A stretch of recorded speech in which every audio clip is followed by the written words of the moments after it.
अस्सलाम everyone, this is Ali Hasan. उम्मीद करता हूँ सब लोग खैरियत से होंगे। चलें जी, आज एक बहुत ही इम्पॉर्टेंट, नॉर्मली मैं लूँगा इसको टॉपिक को जिस पे हम डिस्कस करेंगे। लेकिन उससे पहले अगेन रिमाइंडर कि I am gradually trying to move my financial videos into Ali विज चैनल। और जो हमारा करंट चैनल होगा इसको हम एजुकेशन और ट्रैवल के लिए I have a plan in future to use that. तो अगर आप में से अभी तक किसी ने भी अली विज़ को सब्सक्राइब नहीं किया तो प्लीज़ डू इट, ताकि ग्रेजुअली जो भी फ्यूचर की वीडियोस हों वो आप इसको जो है वो देख सकें। तो इसका जो है ALYWHIZ। चलिए जी, आज मैंने जिस टॉपिक पे आपसे बात करनी है वो है कि एज अ फॉरेनर इन्वेस्टर आप देखते हो ना, जिसको आप FRI बोलते हो, जो फॉरेनर इन्वेस्टर्स हैं वो किन सेक्टर्स में या किन स्टॉक में प्रेफरली इन्वेस्ट करते हैं। वैसे तो उनकी मर्ज़ी है, जिसमें भी कर लें, जो भी उनके लिंक्स होते हैं। लेकिन नॉर्मली इंडिकेटर तो जो देखा जाता है ना इंटरनेशनली, जो सपोज मैं अब USA से बैठ के देख रहा हूँ, और तो इस वजह से जो इंडिया में इन्वेस्ट कर रहे हैं या जो पाकिस्तान में इन्वेस्ट कर रहे हैं या ऑस्ट्रेलिया, ब्रिटेन, एनीवेयर, तो उसमें जो देखा जाता है वो MSCI को काफ़ी प्रेफर किया जाता है। तो MSCI जो है वो stands for Morgan Stanley capital international. तो क्या है, ये कंपनी प्रोवाइड करती है आपको इन्वेस्टमेंट डिसीजन कि उनके पास अच्छे टूल्स हैं, ये इंडेक्सेस हैं, पोर्टफोलियो एनालिटिक्स है, ESG वगैरह है। तो ये काफ़ी अच्छी रिसर्च करते हैं।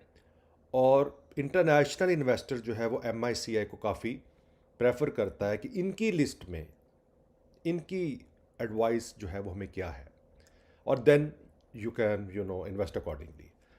सिमिलर वे से जो MICI है, ये पाकिस्तानी इंडेक्स में भी इसकी परफॉर्मेंस को भी मेजर करता है। और इसमें large and mid cap segment जो हैं वो पाकिस्तान स्टॉक मार्केट के रखे हुए हैं।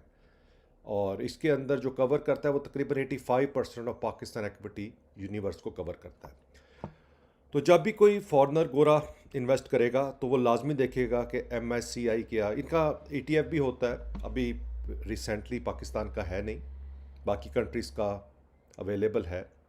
लेकिन फिर भी जो इंटरेस्टेड होते हैं वो MSCI को चेक करते हैं पहले, और उसके बाद जो भी स्टॉक्स उसमें आ रहे होते हैं उनमें वो प्रेफरेबली इन्वेस्ट करते हैं, इंस्टेड के रैंडमली हर स्टॉक में इन्वेस्ट करते जाओ। No, it is not like that.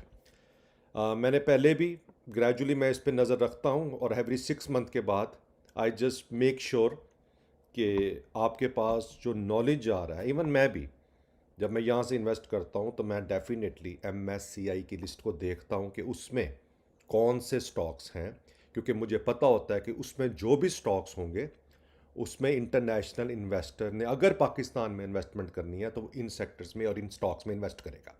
ठीक है जी।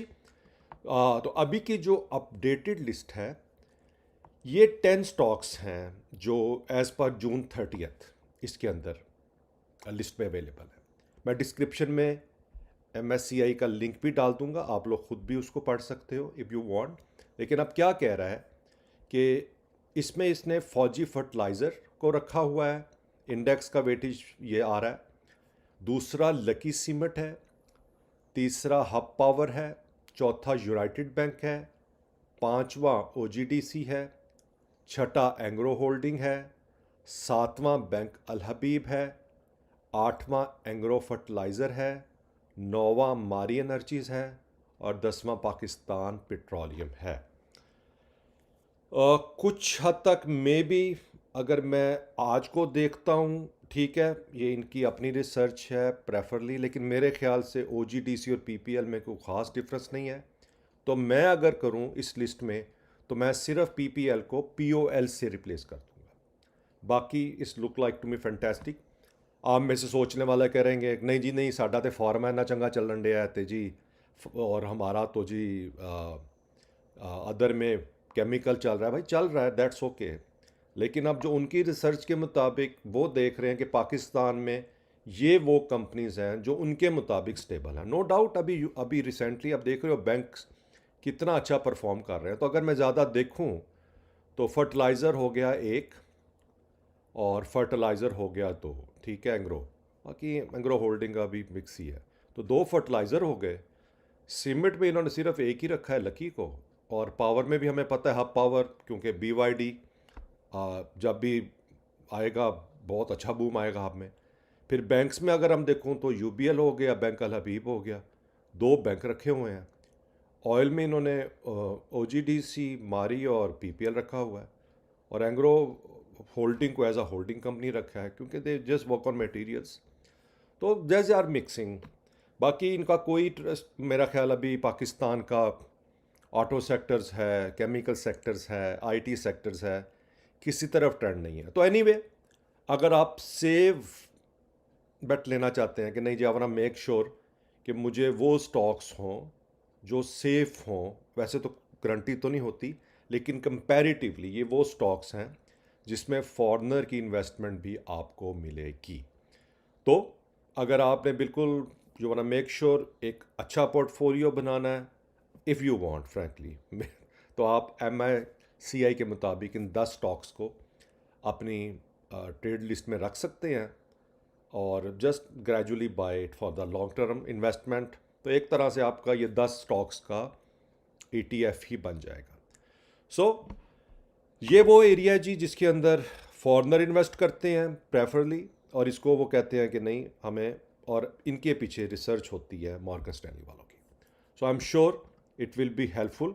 अब अगर आपको पता लग गया होगा कि MSCI क्या होता है, कौन सा इदारा है, क्या काम करता है, कैसी रिसर्च करता है, और PSX के अंदर से उसने कौन से सेक्टर्स को या स्टॉक्स को शॉर्ट लिस्ट किया हुआ है, ठीक है जी। चलें, ये हो गया हमारा important for topic of the day. अब मैं आ जाता हूँ कुछ आपके इम्पॉर्टेंट क्वेश्चंस पे। क्वेश्चन है जी पहला, मेरे RD अकाउंट से PSX में इन्वेस्टमेंट की हुई है, मुझे डिफरेंट कंपनीज का डिविडेंड ईमेल रिसीव होती है बट कोई डिविडेंड रिसीव नहीं होता RD अकाउंट में। RD अकाउंट से कैसे डिविडेंड रिसीव कर सकते हैं, इन्फॉर्मेशन प्लीज़ अपडेट। देखिए, मैं आपको ईमेल का रिप्लाई करूंगा, लेकिन आज जस्ट माना मैंने इसको टॉपिक को लाया हूं क्योंकि आपको पहले RD अकाउंट की सेंस समझ लग जाए। RD अकाउंट जो है ना वो वन वे ट्रैफिक है, ठीक है। ये बनाया गया है फॉरेनर्स, पाकिस्तानियों के लिए कि अगर उन्होंने पाकिस्तान में फॉरेन करेंसी भेजनी है, लेकिन अगर सपोज मेरा RD में अकाउंट है, मेरी बात भी हो रही थी अल्फला वालों से, मैं आपको मिसाल दे देता हूँ। जब नया नया बना तो मुझे कहीं से पेमेंट रिसीव होनी थी, तो मैंने अल्फला को कहा कि यार कि मुझे ना अपने RD अकाउंट में ये पेमेंट है पाकिस्तान में, ये मुझे जमा करवानी। तो उन्होंने कहा नहीं, RD का जो स्ट्रक्चर है वो वन वे ट्रैफिक है, आप पाकिस्तान से कोई भी अमाउंट RD बैंक अकाउंट में डिपॉजिट नहीं कर सकते। उस अमाउंट को पहले आप पाकिस्तान से बाहर लेकर जाएं, ठीक है, उसका यानी पे ऑर्डर बनाए, मनी ऑर्डर बनाए, ड्राफ्ट बनाए, और फिर आप उसको वापस RDA में एज आ फॉरनर भेजें। तो ये एक RDA का अकाउंट का जो है वो रूल है कि नो इनकमिंग। आप किसी को भी पाकिस्तान में अपना RD अकाउंट दे दें, लोकल बैंक से वो पाकिस्तान से आपके अकाउंट में ट्रांसफ़र करने जाएगा, नहीं मिलेगा आपको RDA में। तो मैंने इसके लिए आगे भी बताया था कि आप थोड़ा सा इसमें दो काम करें।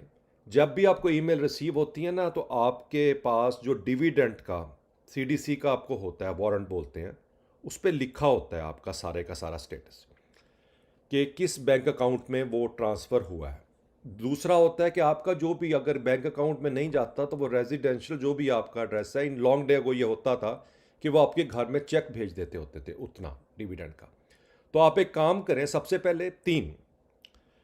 पहले जिस ब्रोकेज अकाउंट में आपका स्टॉक मार्केट का अकाउंट खुला हुआ है, आप उनको कॉल करें और उनसे पूछें कि जी आप किस बैंक अकाउंट में मेरा डिविडेंड भेज रहे हैं। अगर बैंक अकाउंट में नहीं भेज रहे तो क्या आप बाय मेल मुझे चेक भेज रहे हैं मेरे घर में। ये काम होने के बाद सेकंड फिर CDC की डिटेल में आपको मैं भेजता हूँ। आप CDC से भी कांटेक्ट कर सकते हैं और उनको बोल सकते हैं कि जी मेरा डिविडेंड जो है वो मुझे रिसीव नहीं हो रहा, देन लेट मी नो कि क्या स्टेप है। मैं भी फर्दर इसके बारे में देख लेता हूँ, लेकिन इनिशियल एटलीस्ट अब ये करें कि अपने ब्रोकर से सुबह कांटेक्ट करें और उनको पूछें कि ये मेरा डिविडेंड वगैरह कहाँ जा रहा है, और सेकंड अपने घर में भी देखें कि कहीं आप लोग को मैनुअल चेक्स तो नहीं आ रहे हैं आपके डिविडेंड्स के, ठीक है, क्योंकि ये आपके पैसे ही कहीं नहीं जाने वाले, डेफिनेटली आरडीए में क्योंककि इनकमिंग का प्रॉब्लम है, दैट्स वाई मे बी कि वो आपके ट्रांजैक्शंस में नहीं आ रहा। बाकी मैं फर्दर देख लेता हूँ इस चीज़ को कि इसमें क्या हो सकता है। दूसरा है जी Rizwan Ahmed 2993, sir please make a video on how to become filers in Pakistan, what's requirement for this. Sure Rizwan, even no it's a good idea.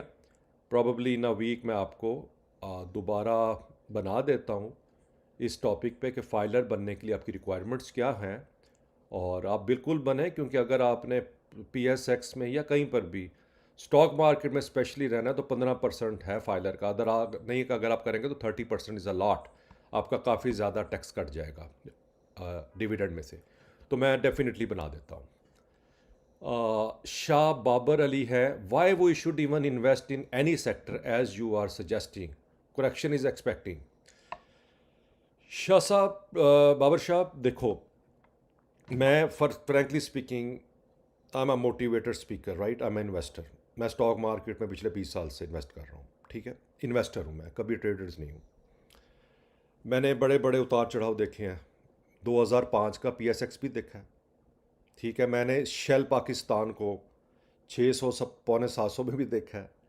मैंने PPL और नेशनल बैंक को और MCB वगैरह को 400 के क्लोज में भी देखा है, तो डिफरेंट टाइम्स देखे हैं, ठीक है। करेक्शन मार्केट में होती है, करेक्शन कहाँ नहीं होती है? क्या अल्लाह पाक हम इंसानों को जब पैदा करता है तो जब हम बूढ़े हो जाते हैं तो हमें यहाँ से लेकर जो चला जाता है यानी दुनिया के अंदर से, इट इज़ नॉट करेक्शन? अगर तो वरना तो सारे अगर इधर रह जाते, जिंदा ही ऑलवेज रह जाते, तो फिर सोचो रिसोर्सिस का क्या बनता, ठीक है। सिमिलर वे से नेचर की मैं मिसाल दे देता हूँ। सिमिलर वे से होता है कि अगर स्टॉक मार्केट में इन्वेस्टर इन्वेस्ट ही करते रहेंगे, भाई बिजनेस है, तो वो खाएं पिएंगे कैसे? करेक्शन से ही खाएंगे ना। लेकिन करेक्शन जो होती है, it's essential for any stock market. आप मेरे कहने पे बिल्कुल इन्वेस्टमेंट ना करें, बिलीव मी, मैं आपको बिल्कुल एडवाइस नहीं कर रहा कि आप मेरे कहने को करें, आप अपनी रिसर्च करें। मेरी वीडियो में क्या था कि मैंने आपके साथ पाकिस्तान के टॉप 4 सेक्टर्स शेयर किए थे, जहां पर अब आपने, और मैंने सबसे पहले क्या किया, बैंक्स। आप मेरी पिछली वीडियोस उठा लें, मैंने आपको 6 महीने पहले बैंक्स का बताया था, और आज बैंक्स के रेट्स देख लें कि पाकिस्तान में अगर आपने इन्वेस्टमेंट करनी है तो 4 सेक्टर्स आपके हाथ में हों, बस उसमें आप रह लें, आप सेफ़ हैं। Number 1 bank, number 2 fertiliser, number 3 oil, ठीक है, और नंबर 4 सीमेंट। किसी हद तक बाकी चल रहा है, चलता रहेगा, there you are not going to rich. तो इफ़ यू आर आपकी अगर ये थिंकिंग है कि इसमें करेक्शन होगी और मैं आप करेक्शन का वेट करता रहूँगा, नो बडी नोज़। हाँ, एक पॉइंट से आप स्टार्ट लेते हैं और उसके बाद हर करेक्शन पे आप, हर डिप पे आप बाय करते हैं। उससे क्या होता है कि आपकी जो लागत है वो कम होती चली जाती है। बाकी मुझे इस वक्त बता दो, आप लोगों ने माशाल्लाह सारे बहुत सियाने हो, बैरिया कराची, ठीक है, ये DHA, कहाँ कहाँ आप लोगों ने प्लॉट्स लिए हुए हैं? मुझे बता सकते हो इस टाइम कोई आपको नज़र आ रहा है सेलर? कहने का वो प्लॉट आपका 5 करोड़ का, 2 करोड़ का है, कोई आपको देने वाला है ऑन द स्पॉट मनी? कोई भी नहीं है, बातें हैं। मैं इस टाइम दोस्तों को देख रहा हूँ जो इस टाइम टकरे मार रहे हैं, पिछले 5 साल से प्रॉपर्टीज़ लेके बैठे हैं, और कहने को वो 3 करोड़, 2 करोड़, 5 करोड़। मैं कहता हूँ कोई 1 करोड़ का उसको काउंटर ऑफर ही नहीं दे रहा उनको। तो करेक्शन हर जगह पर है इस वक्त, ठीक है, स्पेशली पाकिस्तान, वहाँ पर जो बिज़नेस के हालात है, it's not good, everybody knows. इसलिए जहाँ भी आपको, इसलिए तो आपके बैंक्स में इवन लाख के पीछे आपको 600-500 दे रहा है, तब भी आप लोग बैंक में रख बैठ रहे हैं, क्योंकि आपको पता है कि बाहर आपको ये ट्रस्ट नहीं है इस वक्त कि मैं लाख रुपया लेकर अगर बाहर इन्वेस्ट करूँगा, ठीक है, किसी बिज़नेस में, तो मुझे शायद, क्या बात है, अब आपको लाख का 600 भी नहीं मिलेगा। कितना इतना सेफ खेल रहे हैं, बैंक के डिपॉजिट कहाँ पहुँच गए हैं, कभी सोच रहे हो आप लोग? यानी आप लाख रुपए के पीछे 600 बैंक से तो ले रहे हो, लेकिन आप लाख रुपए से कोई इन्वेस्टमेंट नहीं कर रहे हो। रीज़न, क्योंकि आपको इतना भी ट्रस्ट नहीं है इस वक्त पाकिस्तान की बिजनेस एनवायरनमेंट पे कि मुझे बैंक लाख के पीछे 600 भी रिटर्न मिलेगा, ठीक है। वो ये अलहदा बात है, उस 600 रुपये का चिकन यानी देसी मुर्गा भी नहीं आना एक, राइट। तो लाइटर नोट शाह साहब, वो मेरी सजेशन थी, आपको सही लगती है आप उसको फॉलो कर लें, नहीं करती है नो वरीज, आपका जहाँ दिल करता है वहाँ इन्वेस्टमेंट करें। बाकी correction is part of our life, our nature, our market, ये होती रहनी है। ऊपर नीचे आपने बाइंग करनी होती है और एवरेज बनानी होती है। ठीक है जी, चलें, गुड लक। कमर अजीज़ कह रहे हैं ETF टू 500 शेयर्स बाय करना पड़ते हैं। नहीं, ज़रूरी नहीं है, आप रेगुलर पे ना जाएं, ODG में चले जाएं, वहाँ पर दोनों आपके पास ऑप्शंस आ रही हैं अगर आपने, लेकिन वो महंगी मिलती है आपको। तो बाकी आप ठीक कह रहे हैं कि वहाँ तो आपको 500 ही रेगुलर में बाय करना पड़ेगा, वरना दूसरी जगह पे वो आपको तोड़ तोड़ के देंगे, पर वो महंगा पड़ेगा। जब आप देखो आपका टारगेट क्या है ETF का, आपने कितने जोड़ के रखने हैं, 500, 1000, 10,000, 2000। तो अगर तो आपका टारगेट अच्छा है तो फिर आप कुछ कुछ टाइम के बाद उतने पैसे जोड़ लें। अभी कौन से ETF इतने महंगे हैं, HBL के अलावा तो हर ETF आपको मेरा ख्याल अभी चीप ही मिल रहे हैं, तो आप उसको आराम आराम से बाय करते रहें। ठीक है, चलें, good luck. Kashif Jamal, share link to access the presentation, this will be reference material for the audience. Sure Kashif, मैं ऐसा कर लेता हूँ इसको, let me generate one Google link G drive का, तो मैं अपनी सारी प्रेजेंटेशन पर उसमें डाल दिया करूँगा फ्यूचर में। तो आप लोगों को जो भी प्रेजेंटेशन चाहिए होगी, you guys can take it. ठीक है, इतना ख़ास तो होता नहीं है, मेरी प्रेजेंटेशन तो बड़ी लाइटर सी होती है, और ये एक तरह की प्रेजेंटेशन है भी नहीं, ये तो पॉइंट्स होते हैं जो मैंने डिस्कस करने होते हैं ड्यूरिंग दैट। मैं आपको लोगों की तरह नहीं हूँ कि कॉपी पेस्ट करके बड़े बड़े आपको एक्सप्लेन कर रहा हूँ, क्योंकि मेरे जो जो एक वर्ड्स होते हैं जस्ट मेरे रिटर्न होते हैं, और I just try to explain कि जब मैं वीडियो बनाऊँ तो मैं आप लोगों से उस पर बात कर सकूँ। चलें, ये हो गया। अगेन रिमाइंडर, आप ALYWHIZ अलीविज़ को लाजमी सब्सक्राइब कर लीजिएगा, फ्यूचर में हम उधर मूव करेंगे। और चले फिर, थैंक्स फॉर वॉचिंग। उम्मीद करता हूँ आज का टॉपिक ठीक लगा होगा। कोई क्वेश्चन हो, you have my email ali_hasan57,000@yahoo.com।